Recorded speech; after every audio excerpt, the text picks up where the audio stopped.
Retornamos com o programa Tribuna Popular. Obrigado pela sua audiência. Hoje estamos tratando do tema, não é nem um tema, trazendo aqui o juiz Dr. Luiz Alberto Albuquerque e o Dr. Carlos Soares, que é conciliador, para falar do Centro de Conciliação e Conflitos de Cidadania.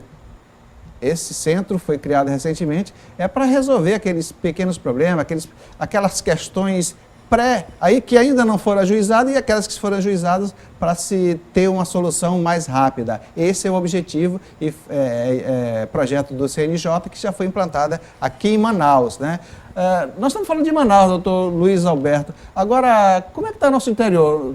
Todos os interiores têm juiz, tem promotor, tem defensor. Como é que está o panorama? O senhor que foi presidente da Amazon, que é a Associação dos Magistrados, o que o senhor pode dizer desse panorama do interior? Nossa. Pois é, Fércio, eu tive a oportunidade de conhecer todos os 61 municípios do estado e até trabalhar em mais da metade deles. Porque eu trabalhei como juiz auxiliar da corregedoria, né? Fui juiz ouvidor e fui juiz assessor da presidência. E eu vejo com certa tristeza que o nosso interior, de certa forma, está abandonado, né? A não ser essas comarcas de maior importância, essas comarcas maiores, as comarcas mais distantes, como lá do Médio Solimões, como saindo Tefé, nós temos Alvarães, Uarini, Maranhão, Japurá, Jutaí, Fonte Boa, todas essas comarcas. Ali no Médio Solimões, podemos falar do Alto Solimões, Tabatinga, Benjamin Constant, lá do Norte, Tocantins, Amaturá, né? Você sabe, muitas delas estão sem juízes, porque o volume de processos na capital exige que o presidente, como estratégia de solução para essa demanda excessiva, ele amplia a competência do juiz do interior cumulativamente. Então ele acumula lá aquele interior longínquo com a capital. Então o juiz fica 2, 3 municípios, mais a capital? Às vezes exatamente isso. E às vezes mesmo um município, a comarca da qual ele é titular e mais a capital. Ele chega na capital, ele não consegue atender como ele imaginou que poderia ser. E por conta disso ele não volta ao interior. Ou quando volta num período muito curto que não lhe possibilita fazer muita coisa também. Então as dificuldades estão aí. O número de juízes, as dificuldades econômicas do tribunal que estão sendo saneadas graças à administração eficiente de Barrador João Simões, é preciso que se diga isso, não há nenhum intuito adulatório, mas a verdade tem que ser reconhecida. Ele faz um trabalho da maior grandeza, ele tem procurado, com os mínimos recursos que ele tem de pessoal, ele tem procurado atender todas as situações, mas a verdade verdadeira disso tudo é que, infelizmente, as comarcas mais distantes estão inteiramente abandonadas. E tem alguma possibilidade desse projeto ir ao interior? Ele, em conversa comigo bem recentemente, ele estava encantado com os resultados, né? Ele se empolgou realmente com os resultados e já estava imaginando a possibilidade também de nós estendermos essa ideia, estender esse projeto nacional do CNJ para o interior. Agora, isso demanda um estudo, verificar o custo disso aí, como é que vai se poder fazer o deslocamento, treinamento de pessoal, porque um núcleo de conciliação, para ele ter resultados satisfatórios, não frustrar as conciliações, ele precisa qualificar pessoal, né? E nós, felizmente, nós tivemos a chance de qualificar nosso pessoal. Eu posso assegurar a você com a mais absoluta tranquilidade de que o nosso pessoal é altamente qualificado. O nível, por exemplo, de aproveitamento das audiências do Carlos Soares é um negócio fantástico, que estimula realmente a gente a prosseguir nessa luta. Porque em cada 10 ele consegue conciliar pelo menos 8 ou 9 situações. Então ele é bem mais experiente que os outros, que tem um número menor, mas que de qualquer sorte é bem favorável ainda assim. Muito bem. Doutor Carlos Soares, seria uma boa que esse projeto chegasse aos interiores, porque hoje em dia, a gente sabe, a gente que milita também na questão criminal, a gente vê que o cidadão do interior, que está preso, ele tem... O próprio advogado, não tem, quando ele vai para o interior para falar com o juiz está aqui em Manaus, ou está em outra comunidade, ou está em outro município. Então, acaba quem prejudica mais aí nessa situação é o próprio paciente, né? Exatamente, mas como foi dito aqui, bem dito, o doutor Luizinho falou que esse projeto é a menina dos olhos do CNJ. E o CNJ, ele deu a importância para que o contribuinte brasileiro, brasileira, que jamais pensou que um dia pudesse ter seus litígios resolvidos da maneira mais simples possível, e repito, de forma pré-processual, sem formar processo, hoje é uma realidade. Então, se em Manaus, com a boa vontade do nosso presidente João Simões, os demais desembargadores que compõem essa corte, se estender esse projeto para os interiores, poxa, que alegria, que prazer, que satisfação.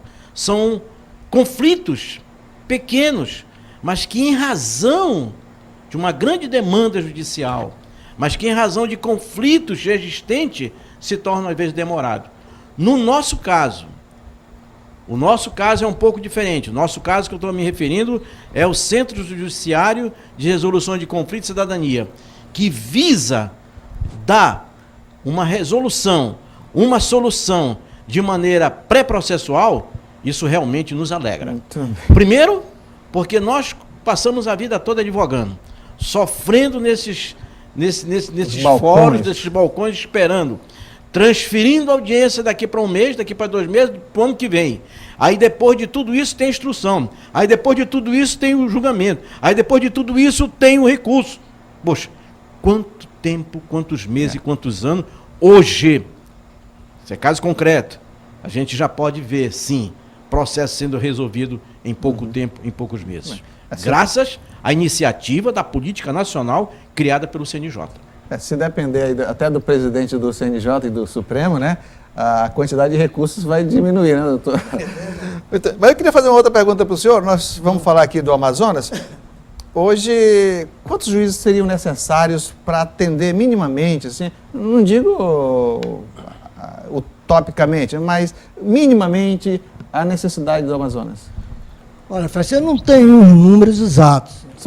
Nós estamos falando de 61 municípios. Por conta da minha experiência como um ex-presidente da Associação dos Magistrados, né? Mas eu acredito, e já se cogita disso, de fazer um concurso para aproveitamento ou para a alocação de mais 60 juízes. É o mínimo indispensável para que a gente pudesse atender minimamente os problemas do judiciário no Amazonas. Eu, quando juiz corregedor, eu estive no interior do Amazonas e flagrei situações que realmente entristecem, deprime a gente profundamente. Cidadão preso há 6 meses simplesmente porque furtou o retrovisor da moto de um cidadão. Entendeu? Agora ele estava preso aí, que isso é um constrangimento legal, flagrante, né? Por conta da ausência do Ministério Público, de advogado, e de juiz e de advogado propriamente dito. Então essas injustiças, elas proliferam em quase todo o interior do Amazonas e essas dificuldades há de se sanar o mais breve possível para que o Brasil seja mais cidadão. Vou fazer uma pergunta até provocativa aqui. Como é que ficou aquela, não sei se o senhor sabe dizer, aquela situação dos repasses do Estado? Resolveu aquela situação? O Estado não queria repassar, o tribunal ficou de retirar algumas comarcas do interior. Que pé está? Você sabe dizer alguma coisa sobre isso? Eu defendi uma bandeira quando presidente da Associação dos Magistrados. Eu dizia o seguinte: tem algumas comarcas do interior que, a rigor, não se justificavam ser comarcas. Porque, por exemplo, eu não quero dizer o nome de alguns municípios, mas tem municípios que tem 3 ruas e 32 processos. Então, o desembargador Neusimar, à época, dizia para mim: mas Luizinho, a gente desativar a comarca é um retrocesso. Eu digo: então não desative, se é como o nome comarca, para termo, porque a gente poderia dizer termo da comarca mais próxima, é deprimente e significa um retrocesso. Diga-se então que aquela é uma comarca vinculada à comarca mais próxima. Por exemplo, Caapiranga, não estou falando de Itapiranga, estou falando do Caapiranga. Poderia perfeitamente se juntar a Anuri e ser uma única comarca. Agora, com o juiz presente, naturalmente, depois desse concurso, com um número maior, a gente poderia conciliar, pelo menos nesse primeiro momento, essas situações. Porque Eu entendo, sabe, que os custos do tribunal tinham que ser racionalizados. E o desembargador João Simões, ele tem uma experiência empresarial, porque ele era empresário antes de ser magistrado e advogado. Foi dono de empresa. Ele tem noção de custos, ele sabe lidar com finanças. Então, ele está saneando realmente o tribunal. É óbvio que ainda há gargalos, ainda há situações, outras aí que ele, infelizmente, não dá para resolver, não consegue resolver. Até mandato. porque ficaram algumas pendências, né? E por conta disso se acumulou dívidas que ele anunciou da ordem de 400 milhões de reais. O governador, num rasgo de boa vontade fantástica, e também por uma aquiescência, o beneplácito da administração da Assembleia Legislativa, ele resolveram, pelo menos parcialmente, esse problema. E com isso, o problema do tribunal está parcialmente resolvido em termos de finanças, graças à boa administração do desembargador João Simões. Perfeito. O juiz, hoje tem estrutura para o juiz ficar no interior, porque é obrigatório que o juiz permaneça na comarca onde atua, né? É uma exigência, o juiz tem que residir E na comarca. tem casa, onde atua. tem uma estrutura, uma segurança para mantê-lo lá? Eu vou te contar um fato que eu acho que traduz e responde à tua pergunta. Eu fui fazer uma eleição em Manaquiri. Eu responder por um período em Manaquiri e fui fazer a eleição lá. E eu tive que morar dentro do fórum, dormir numa rede e ver durante a noite os morcegos darem rasante em cima da rede. Porque nós não tínhamos uma pousada nem um hotel. Até que eu consegui de um amigo que tinha um barco ancorado na beira do rio, às margens da cidade, que me cedesse a suíte do barco para que eu morasse durante aquele período em que estive lá dentro do barco. Então você pode avaliar por aí que tem muitos municípios que não têm realmente condições. Mas esses municípios de maior porte, como Tefé, Coari, Parintins, Manacapuru e Itacoatiara, eles oferecem condições plenas para o juiz trabalhar. Já é uma cidade desenvolvida, aí tudo bem, né? Com o número de habitantes. Mas realmente, como essa que o senhor falou aí... Tem cidades pequenas que realmente é uma tortura. Nossa. Aquilo ali é terrorismo puro. Realmente não teria como uma pessoa... isso aí não é só o caso do juiz, não. Tem um promotor também, tem o defensor, que a justiça ela não é só o juiz, é o promotor, é o defensor, né? E a estrutura mínima de carta horária que tem que existir. Realmente, se não tem esse mínimo, os jurisdicionados dessas comarcas estão realmente desamparados. Cabe aí realmente ao Judiciário, ao Estado, à Assembleia, que já começaram a esboçar algo nesse sentido, tomar essas providências, né? Nós estamos aqui finalizando o terceiro bloco e estamos falando sobre o Centro de Mediação e Conflito, né? Solução de Conflito e Cidadania, né? Que é coordenado pelo Dr. Luiz Alberto Albuquerque, e tem como conciliador o Dr. Carlos Soares, né, que é um amigo do programa, que sempre contribui com a gente. E estamos falando sobre esse centro, mas enveredamos por outra situação, que é a situação do judiciário, né, que a gente precisa, né, discutir permanentemente. Agradecemos pela sua audiência e vamos fazer mais um intervalinho e retornaremos daqui a pouco.